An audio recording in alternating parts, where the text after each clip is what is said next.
ایک مرتبہ ایک فقیر کسی میدان سے گزر رہا تھا، اسے دو سوداگر نظر آئے۔ اس نے سوداگروں سے پوچھا، بھائیو، کیا تمہارا اونٹ کھو گیا ہے؟ سوداگر خوش ہوئے اور بولے، تم نے دیکھا ہے کیا؟ فقیر نے کہا، کانا تو نہیں تھا اور دائیں پیر سے لنگڑا تو نہیں تھا۔ ان سوداگروں کو یقین ہو گیا کہ اس نے اونٹ دیکھا ہے، لہذا اسی سے معلوم کیا جائے۔ وہ کہنے لگے، بھائی، یہ حقیقت ہے کہ وہ کانا اور لنگڑا تھا، مگر وہ گیا کہاں؟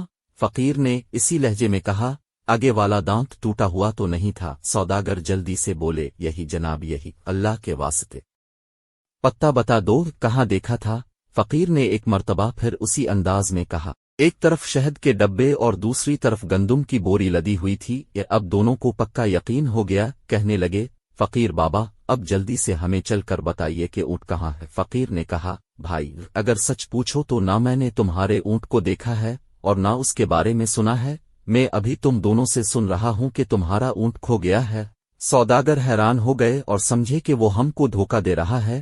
دھمکی دے کر کہنے لگے، اسی اونٹ پر دوسرے سامان کے ساتھ ہمارے جواہرات بھی رکھے ہوئے ہیں، اگر نہیں بتاؤ گے تو تمہیں قید کرا دیں گے۔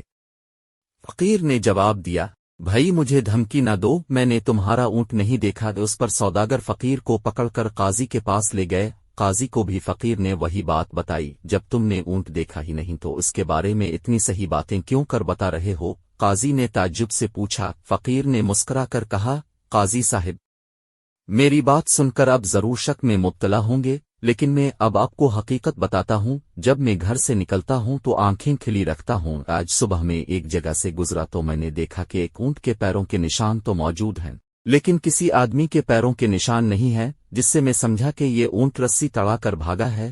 پھر دیکھا تو ایک پاؤں کے نشان تھے ہی نہیں، اس سے معلوم ہوا کہ وہ لنگڑا ہے۔ پھر کیا دیکھتا ہوں کہ راستے کے ایک طرف گھاس چرنے کے نشان ہیں، جس سے معلوم ہوتا تھا کہ وہ کانا ہے۔ دانت کے ٹوٹا ہونے کا علم اس طرح ہوا کہ اس نے جس پودے کو کھانے کی کوشش کی، اس کے کچھ پتے باقی رہ گئے تھے، اور سامان کا پتہ اس طرح چلا کہ ایک طرف چیونٹیوں کی آمد و رفت تھی، جس سے معلوم ہوا کہ ایک طرف اناج ہے اور دوسری طرف شہد کی مکھیاں تھیں، جس سے معلوم ہوا کہ وہاں شہد ضرور ہوگا۔ قاضی یہ بات سن کے دنگ رہ گیا اور فقیر کو شاباشی دی۔ سوداگر بھی فقیر کے بتائے ہوئے راستے پر گئے اور انہیں اپنا کھویا ہوا اونٹ مل گیا۔